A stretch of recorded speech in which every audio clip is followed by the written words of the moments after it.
The role of family in Islam, a solution for modern society. What if I told you the secret wasn't money, wasn't technology, wasn't politics, but family? Look around today. Families are breaking. Parents are disconnected. Children are raised by screens instead of love. Elderly parents are placed in nursing homes, forgotten, while young adults feel empty despite being surrounded by people online. We have more connection than ever before, but less closeness than at any point in history. And yet Islam gave us a model, a blueprint, that, if revived, could heal these fractures. Let's open the first door.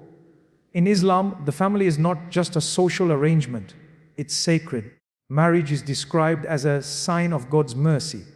And among His signs is this, that He created for you spouses from among yourselves, that you may find tranquility in them, and He placed between you love and mercy. Notice those words, tranquility, love, mercy. Doesn't that sound like what everyone is searching for in relationships? Islam doesn't reduce marriage to romance or convenience. It elevates it to a spiritual partnership. Now the second door, parents. In the Qur'an, after commanding us to worship Him alone, God immediately commands us to honor our parents. That's how high the rank of family is. The Prophet Muhammad, peace be upon him, said, "Paradise lies at the feet of your mother." Just imagine that. The very key to eternal success is not found in wealth or status, but in serving the woman who carried you, who sacrificed for you. And yet how often in modern culture do we see parents sidelined, their wisdom ignored, their sacrifices forgotten? Islam flips that on its head. It makes honoring them a path to heaven. The third door, children. In pre-Islamic Arabia, daughters were buried alive out of shame. Islam came and abolished that cruelty forever. The Prophet himself would stand up when his daughter Fatima entered the room. He kissed his children and grandchildren openly in a culture where affection was seen as weakness. He said, "The best of you are those who are best to their families." Notice that your character isn't measured by how you treat strangers or colleagues, but how you treat your spouse, your parents, your children. The fourth door, responsibility. Islam doesn't leave family bonds vague. It defines rights and duties. Husbands are commanded to treat their wives with kindness. Wives are honored and respected as equal in spirituality and accountability. Children have a right to be raised with love, education, and faith. Parents have a right to care, respect, and companionship. And when these rights are fulfilled, society becomes strong. Isn't it true that when families break, communities collapse? But when families thrive, nations flourish. The fifth door, community support. Islam doesn't just stop at the nuclear family. It extends to the extended family, neighbors, and society at large. The Prophet said, "He is not a believer whose stomach is filled while his neighbor goes hungry." That means family values ripple outward, creating communities where people feel cared for, not abandoned. Compare that to modern societies where loneliness is labeled an epidemic. Isn't the solution already here? And the sixth door, balance.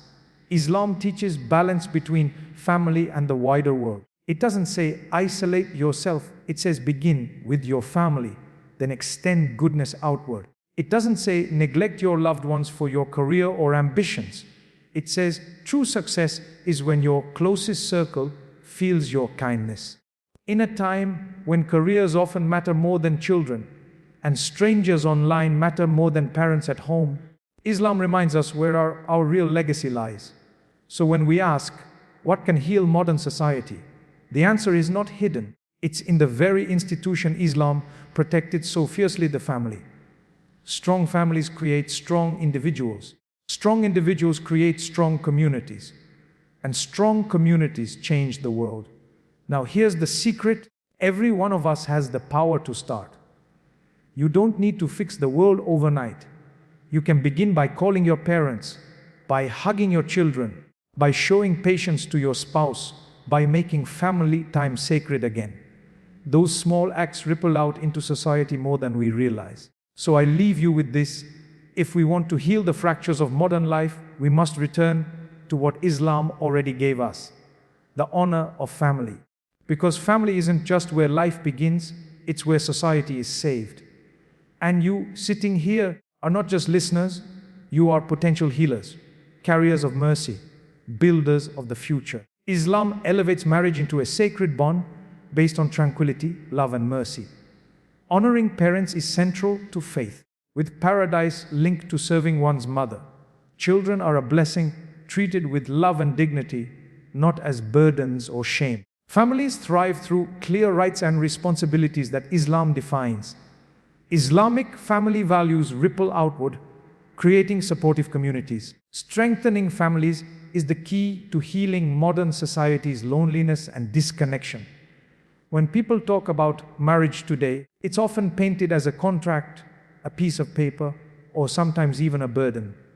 But in Islam, marriage is described as a sign of God Himself, a divine sign placed on earth so that men and women could understand what mercy, love, and tranquility truly mean. The Qur'an says, "And among His signs is this, that He created for you spouses from among yourselves, that you may find tranquility in them, and He placed between you love and mercy." Think about that for a moment. In a world filled with miracles, the stars in the night sky, the oceans that stretch endlessly, the mountains that touch the clouds, God calls the bond between two people a sign of His greatness. That's how sacred marriage is in Islam. Now picture the world today. Relationships are fragile. Love is portrayed as fleeting, something that burns bright but dies quickly. People swipe left and right on screens, searching endlessly but finding little. Divorce rates rise. Commitment feels heavy. Yet Islam came with a message that grounds marriage not in convenience or lust, but in something eternal. It tells us that marriage isn't just about companionship, it's about tranquility. And what is tranquility? It's that feeling of safety, of knowing that no matter how stormy the world outside is, there is someone waiting who is your shelter. That is what Islam defined marriage as centuries ago, long before the modern world began questioning the value of commitment. I remember hearing the story of a man who said his parents never once raised their voices at each other. He was asked what their secret was. He smiled and said, they saw their marriage as a gift from God, not just a choice they made. They treated each other as signs, not possessions. That perspective changes everything. Because when you see your spouse as a gift from God, gratitude replaces entitlement. Mercy replaces harshness. Patience replaces anger. Isn't that what everyone is looking for in a partner? To be valued, to be seen, to be cherished? The Prophet Muhammad, peace be upon him, lived this teaching in the most beautiful way. He mended his own clothes, helped with household chores, and showed affection openly. When asked who was most beloved to him, he didn't hesitate. He said, Aisha. In a time when men thought affection was weakness, he showed that love is strength. He said, the best of you are those who are best to their families. Notice that.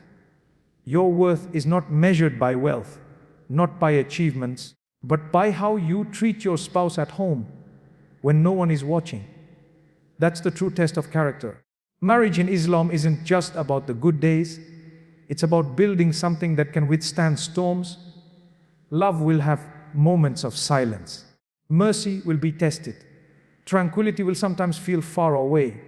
But Islam tells us that these challenges are part of the journey, and what holds a marriage together is not fleeting passion, but constant compassion. That is why mercy is mentioned in the verse alongside love.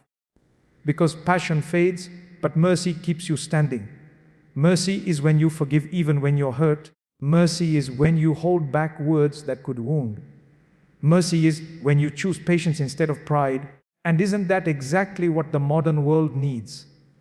Families break not because of lack of love, but because of lack of mercy. Couples separate not because of incompatibility, but because patience runs out. Islam's model of marriage is not two perfect people living without problems. It's two imperfect people choosing again and again to show mercy. And that is why it becomes a sign of God, because only by embodying love and mercy do we reflect His attributes on earth. One woman described her marriage by saying, "My husband isn't perfect. But when he prays beside me, when he reminds me of God, when he stands by me in hard times, I feel like our marriage isn't just ours, it's part of something divine." That's the difference between a marriage that is seen as a contract and a marriage that is seen as a sacred bond. The first ends when convenience ends. The second endures because it's anchored in something higher. So, when Islam calls marriage a sign of God, it's not exaggeration. It is showing us that the health of a society depends on the health of its families. And the health of families depends on the love, mercy, and tranquility inside marriages. Without them, society fractures. With them, society heals. Imagine a world where every husband treated his wife with tenderness, where every wife felt cherished, where mercy filled the home. Would we see the same level of brokenness we see today? Would loneliness spread as it does now? Or would the home become what it was always meant to be, a sanctuary of peace?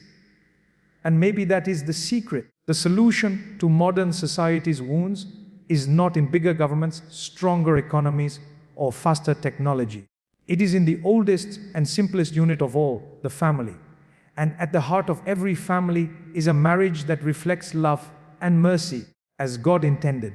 Because when a husband and wife see each other as a sign of God, the world outside may be chaotic, but inside there will always be peace. Imagine this for a moment. The Quran speaks about the greatest duty of a human being, and after worshipping God alone, what comes next? Not wealth, not success, not even prayer or fasting. It says, be good to your parents. That's how high the rank of parents is in Islam. Right after the Creator comes the ones who carried you, raised you, and sacrificed for you. It's as if God Himself is telling us, you want to show me gratitude? Then start with them. Picture your mother. She carried you for 9 months, every step heavy, every breath harder than the last. She woke up countless nights, not because she wanted to, but because your cries wouldn't let her rest. She fed you, clothed you, taught you, sometimes with tears in her eyes and pain in her body. But she still gave. Your father worked silently, often without recognition. Maybe he didn't say much, maybe he wasn't perfect, but he carried burdens you never saw, just so you could sleep in peace. The Prophet Muhammad, peace be upon him, was once asked, who deserves my good company the most? He replied, your mother. The man asked again, then who? The Prophet said, your mother. The man asked once more, then who? The Prophet said, your mother. Only the 4th time did he say, your father. Think about the depth of that answer. 3 times he emphasized the mother before the father. Why? Because her sacrifices are beyond measure. And yet, in our modern world, how often do we see parents neglected? Children growing up and leaving their parents behind, too busy to call, too distracted to visit. In some societies, it's common to place aging parents in homes where strangers care for them while their own children chase careers and dreams. Islam stands in stark contrast to this. It commands that we never even say a word of disrespect to them, not even of the smallest expression of annoyance. It commands us to care for them in old age the way they cared for us in childhood. There's a story of a man who carried his mother on his back during pilgrimage, through the heat and the crowd, feeding her, clothing her, caring for her every need. He went to the Prophet and asked, have I repaid her? The Prophet replied, not even for a single contraction she endured during your birth. Imagine that. A lifetime of service to your mother still cannot equal one moment of her pain while bringing you into the world. That's the honor Islam gives to parents. And this honor isn't just words, it's lived. I remember hearing about a young man in Europe who converted to Islam. When he learned that honoring parents was an act of worship, he began serving his mother, who wasn't even Muslim, with more love and patience than ever before. He cooked for her, cleaned the house, spent time listening to her stories. One day she asked him, why are you so different now? He said, because my faith teaches me that serving you is serving God. She wept because for the first time, she felt the weight of what that meant. Even the elderly, who are often forgotten, are given a sacred place in Islam. The Prophet said, "He is not one of us who does not show mercy to our young and respect to our elders." Respecting your parents isn't just about care. It's about reverence. It's about lowering your voice when they speak, about praying for them long after they're gone. The Quran gives us a beautiful prayer. "My Lord, have mercy on them as they raised me when I was small." That verse becomes the breath of a believer, whispered when standing at their graves, whispered when remembering the hands that once held theirs. Now compare this to what we see in modern society. Depression among the elderly is rising. Loneliness is labeled an epidemic. So many parents live their final years without the comfort of their children's love. Yet Islam had the solution all along. Protect the family by protecting the parents. When children honor their parents, when they stay connected, when they serve and respect them, families stay strong, and strong families mean strong societies. So when Islam places parents right after God, it isn't a coincidence. It's wisdom. It's a reminder that the people who gave you life are the very ones who deserve your gratitude, your love, your service. And perhaps the greatest tragedy is that many realize this only when it's too late. When the phone no longer rings, when the chair at the table is empty, when the chance to say, "Thank you," is gone. But Islam doesn't want us to wait until regret. It calls us to act now, to pick up the phone, to sit with them, to kiss their hands, to pray for them every day. Because serving them is not just love, it's worship. Honoring them is not just duty, it's the path to paradise. Imagine a world where daughters were once buried alive simply because they were girls. That was the reality in parts of Arabia before Islam. Newborn girls were seen as shame, as burdens, as lives unworthy of living. Mothers cried silent tears as their babies were taken from their arms and denied even the right to breathe. It is hard to even imagine such cruelty, but that was the darkness into which Islam arrived, and it shattered it with light.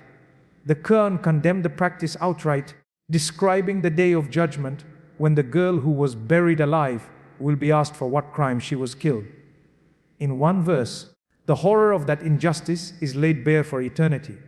And then came the Prophet Muhammad, peace be upon him, not just with words but with living examples. He treated children, boys and girls, with tenderness, affection, and dignity in a culture that considered such displays weakness. When his daughter Fatima entered a room, he would rise to his feet, kiss her forehead, and seat her in his place. Imagine that the leader of a growing nation, the man guiding armies and negotiating treaties, standing up for his daughter in front of others to show her honor.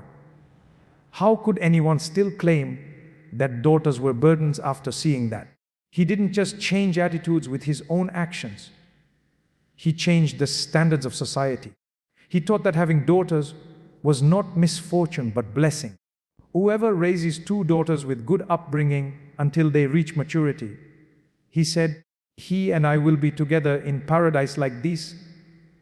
And he joined his fingers together. Can you picture the relief that gave to parents who once hid their daughters in shame? Now, raising a girl with love became a direct pathway to heaven. Islam transformed what was once seen as humiliation into the highest honor.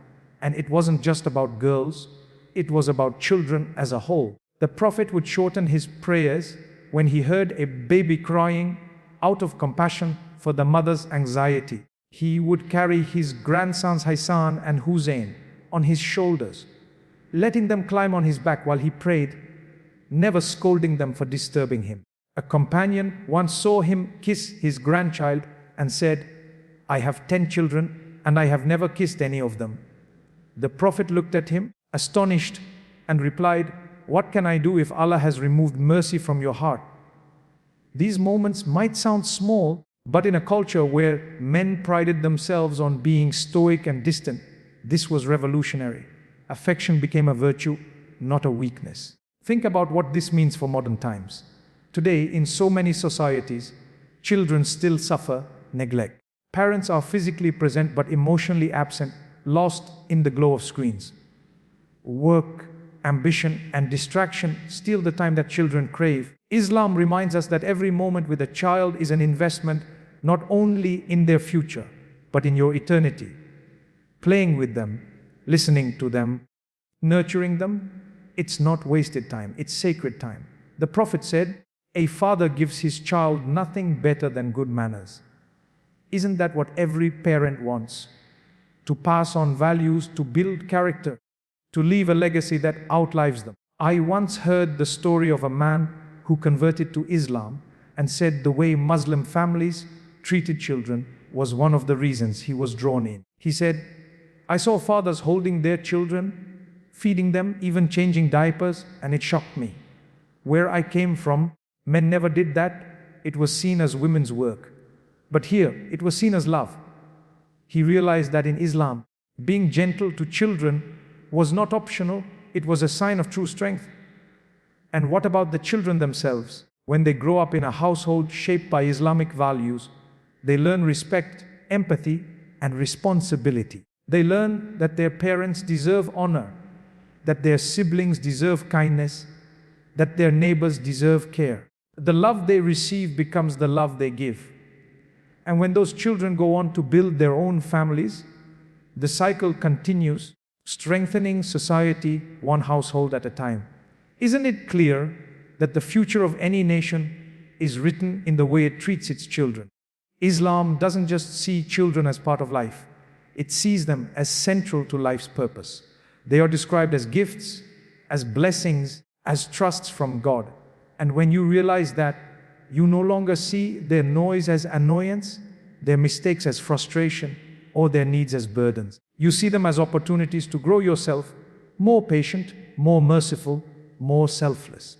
You see them as souls entrusted to you for a short while, shaping them before they return to their Creator. This is why Islam's vision of family is so powerful. It starts with how we view the smallest members. By honoring children, Islam builds a foundation of compassion that extends outward into all of society. Because when a child grows up feeling valued, respected, and loved, they don't just become better sons and daughters, they become better human beings. And isn't that exactly what our modern world is missing?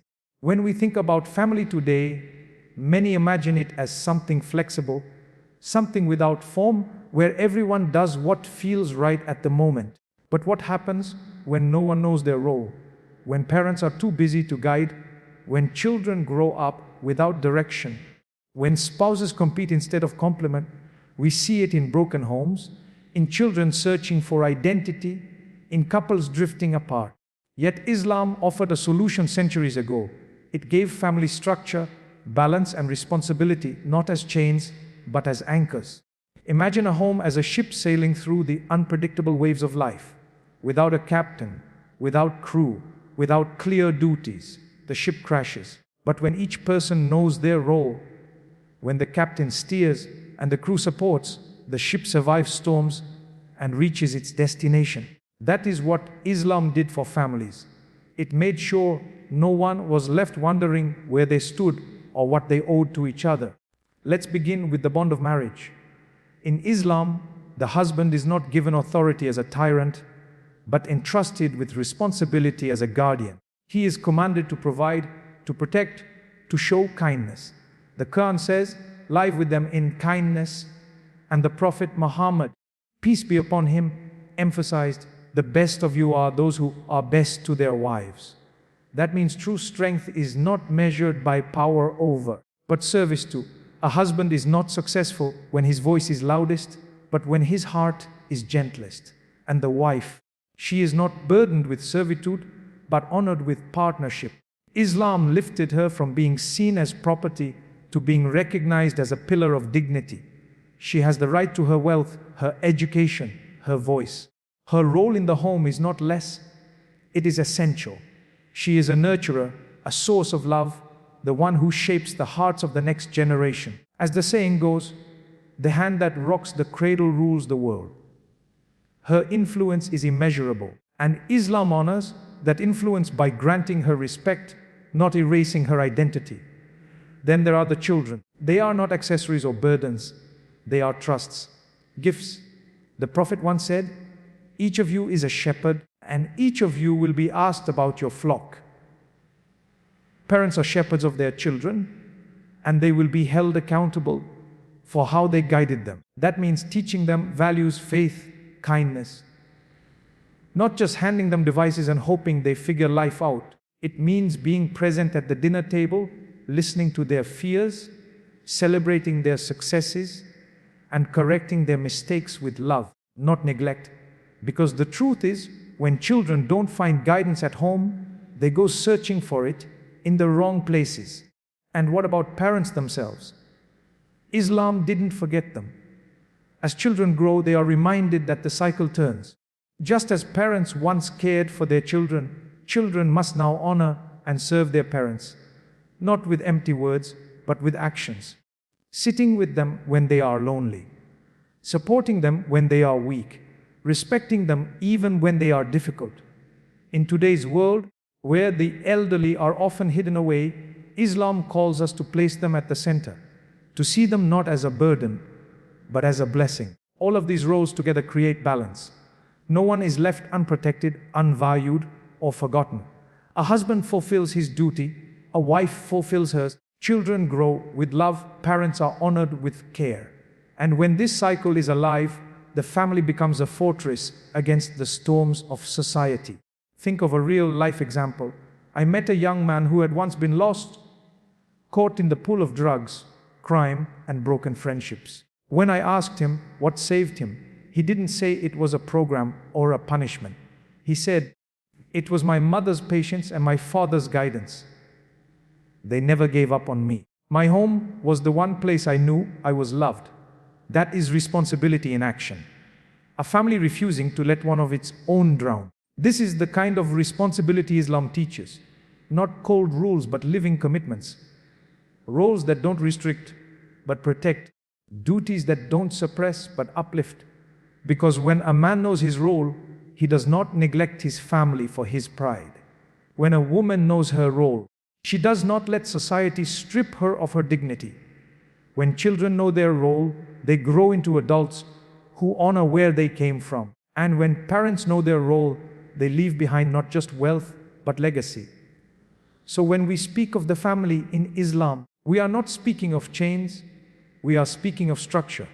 We are not speaking of control, we are speaking of care. We are not speaking of division, we are speaking of unity, each role defined, each responsibility clear, so that no one is lost in the confusion of modern life. And isn't that what the world needs now? Not endless debates over who should do what, but a return to clarity, a return to balance, a return to families built on love, respect, and responsibility, exactly as Islam designed them to be. When we talk about family in Islam, it's easy to stop at parents, spouses, and children. But the vision of family stretches much further. It is not just the house you live in or the last name you carry. It extends outward like ripples in a pond, reaching neighbors, relatives, and society at large. The strength of those connections determines the strength of the whole community. Think about it, a society where people know their neighbors, care for their elderly, and protect their children is a society that thrives. But a society where everyone lives behind closed doors, where no one notices if someone is hungry or lonely, is a society that collapses under its own emptiness. Islam saw this truth long before modern experts labeled loneliness an epidemic. There's a famous saying of the Prophet Muhammad, peace be upon him.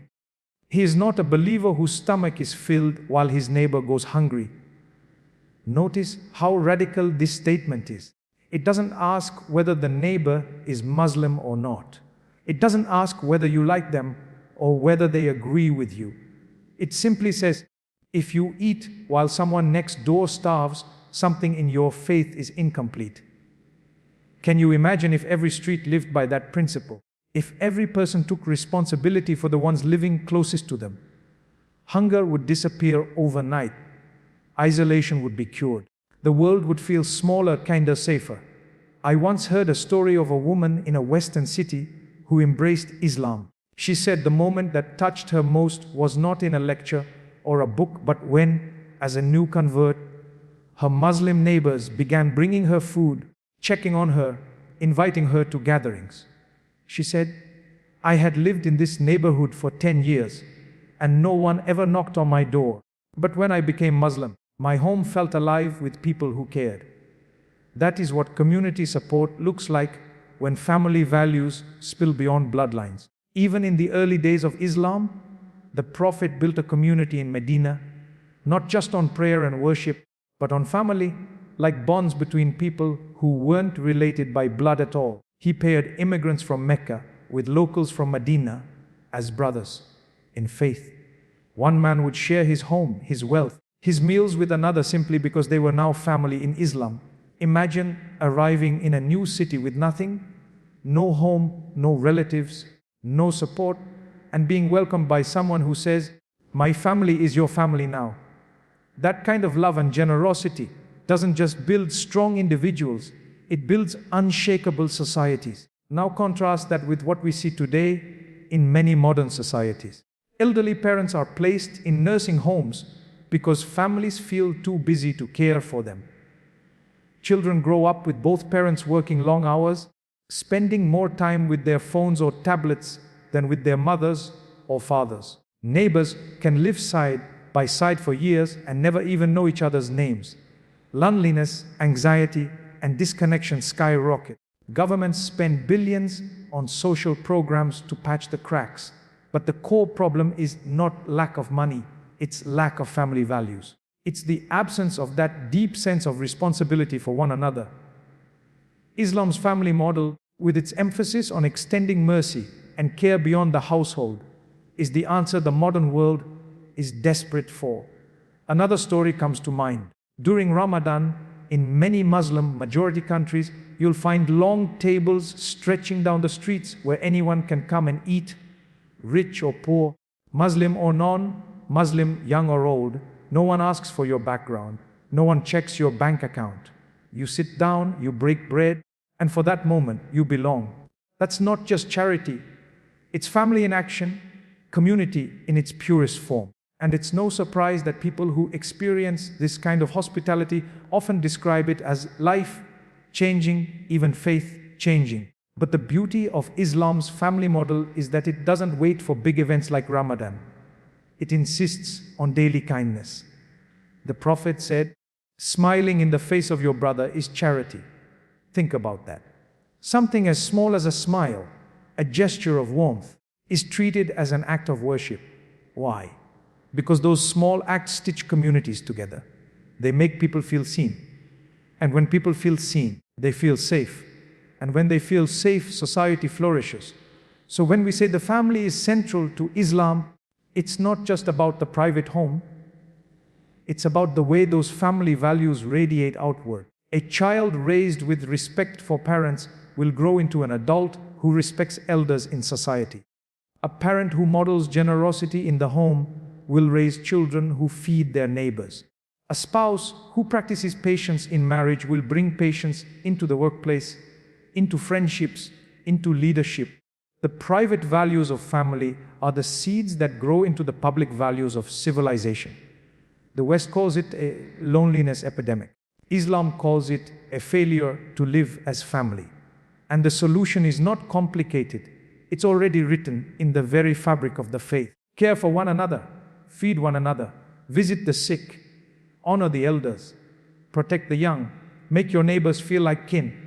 When you do that, you don't just build stronger families, you build stronger societies.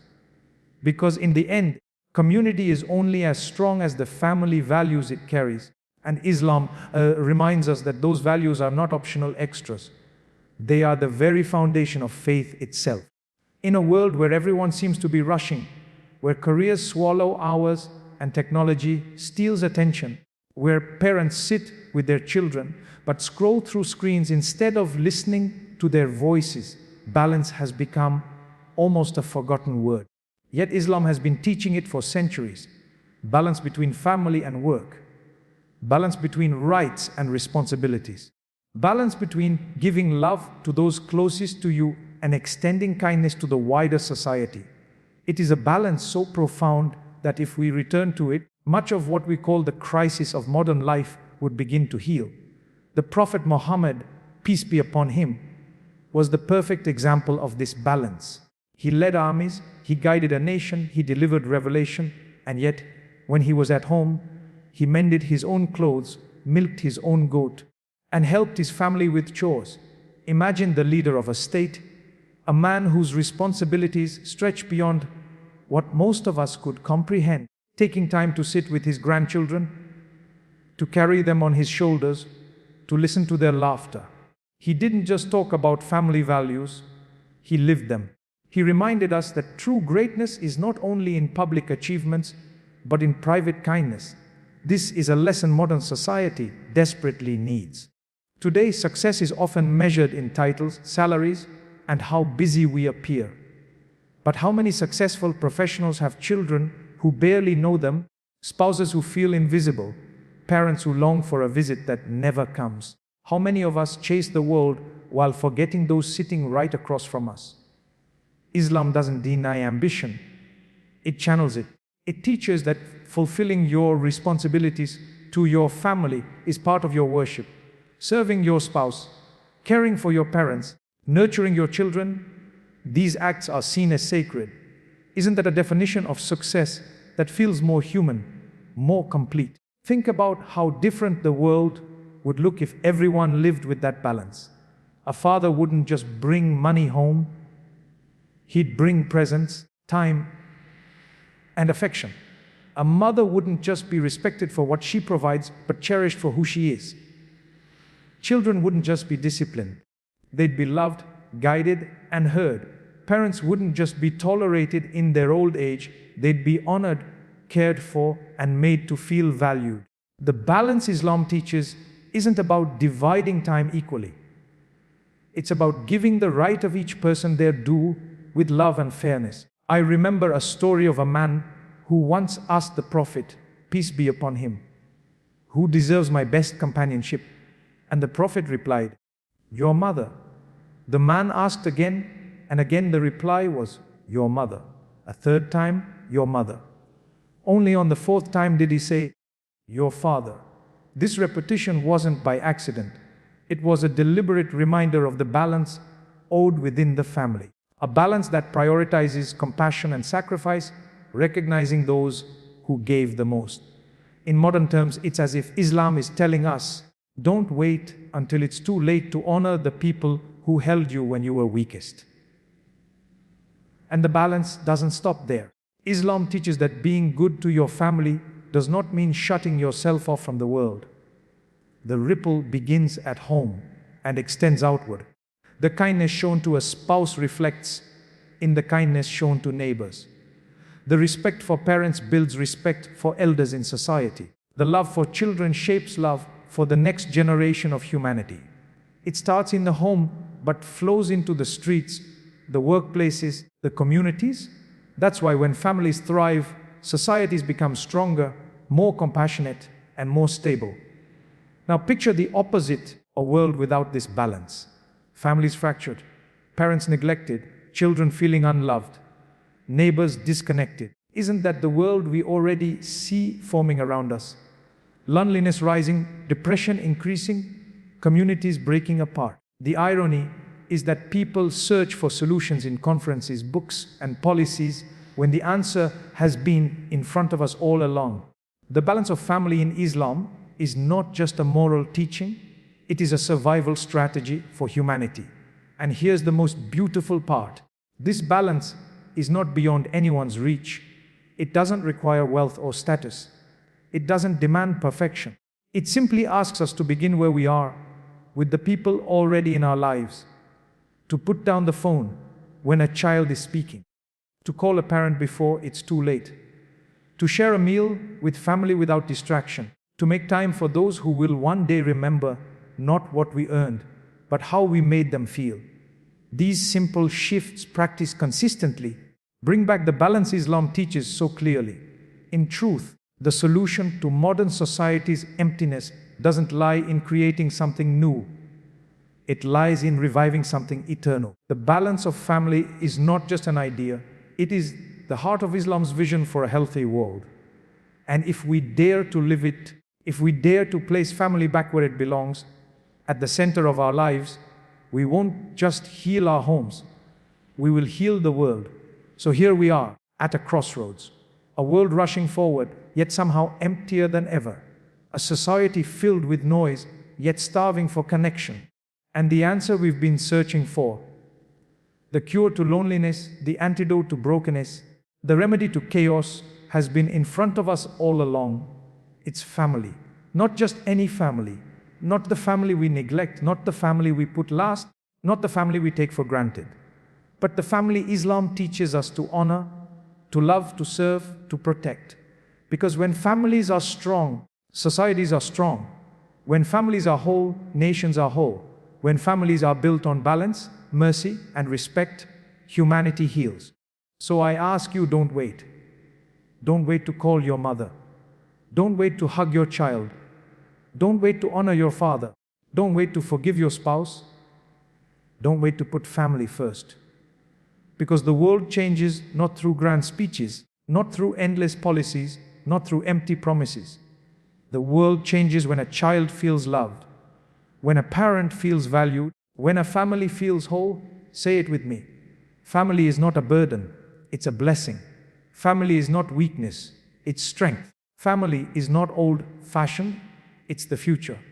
And never forget this final line: if you want to change the world, start at your dinner table. That is where revolutions are born,